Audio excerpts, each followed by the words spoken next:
Hey everybody, welcome to another DW Plays video. This time I'm taking a look at Metal Slug First Mission. As you can see, this came out in 1999. It was developed for the Neo Geo Pocket Color. And you can get this as part of the Neo Geo Pocket Color collections that are available on most systems at this point, all the major consoles and of course Steam.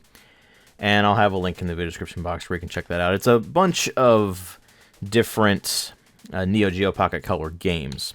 This happens to be one of them. And the idea here is basically that it is a handheld version of Metal Slug. Metal Slug, of course, being the classic run-and-gun series by SNK. And it's an experience you wouldn't really expect would translate all that well to a handheld device. Because a lot of the big draw of the Metal Slug games is that they are very detailed in the sprite work. They've got obviously very catchy soundtracks. They got just the amount of detail in the sprite work and animations is pretty crazy all around. But we're gonna give it a try here and just see what we got. So obviously, being on the Neo Geo Pocket Color, you've got some limitations. First off, the hardware is considerably weaker than the actual Neo Geo, or of course the arcade boards that this would have run on. But it is more capable than some of the other handhelds of the 90s. Obviously it's in full color. And for a handheld version of Metal Slug, this actually does not look too bad. Now, it is simplistic in the sense that you only have two buttons to work with. You have a D-pad and then you get two buttons. And so the only things you can do in this game are jump and shoot.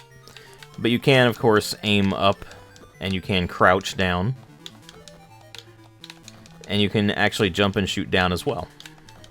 But you can't shoot diagonally, which is normal for the Metal Slug series. But the other thing you will notice almost immediately if you're familiar with the Metal Slug series is that this is dramatically toned down in the amount of violence that is being depicted on screen.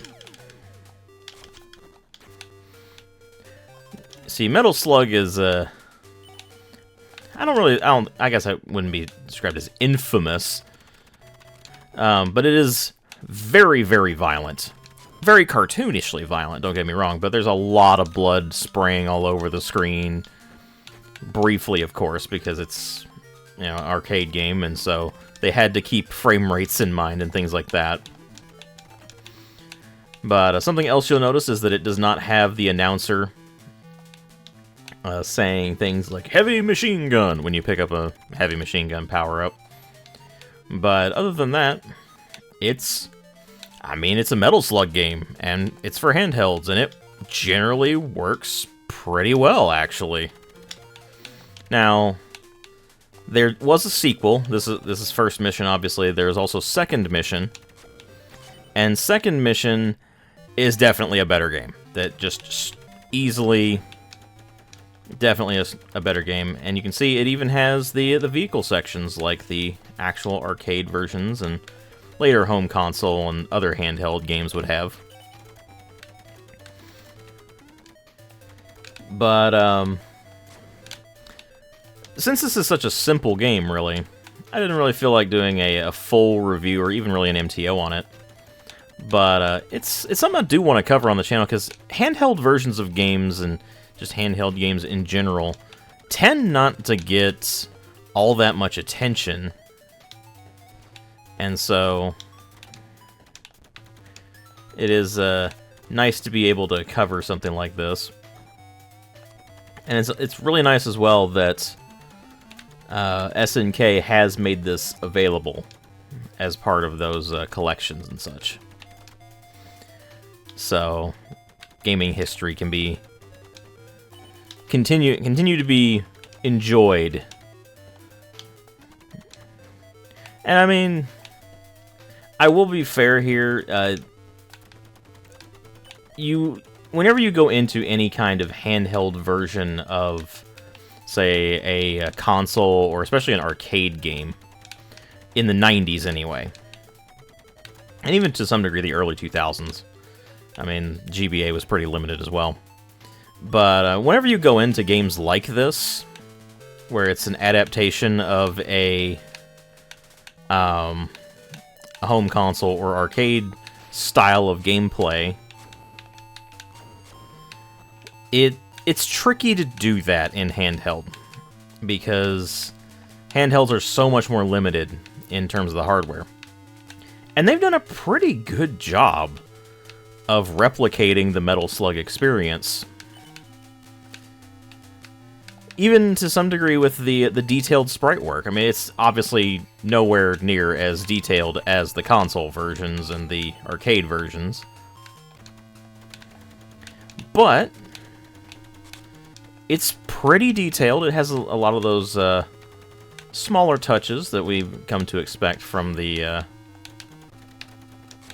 Metal Slug franchise. It's just, you know, reduced down to handheld status, and it works fine. If you had a Neo Geo Pocket Color, which isn't many people, let's be honest here, very few people had those things. Of course, now I have to fight this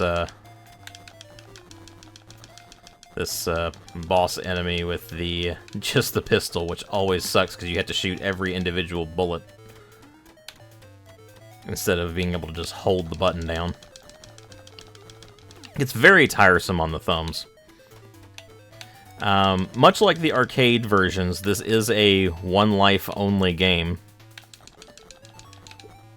so you do have a pretty high difficulty here, unless of course you know what to expect. Now, I have played through the first level here previously, so I do know more or less what to expect from Metal Slug here. I just wanted to give you an idea what this plays like. And I'll probably do the same for Metal Slug Second Mission as well. Again, it is definitely a better game than this. But they're both fun for what they are. I mean, if you like Metal Slug, you'll probably like this.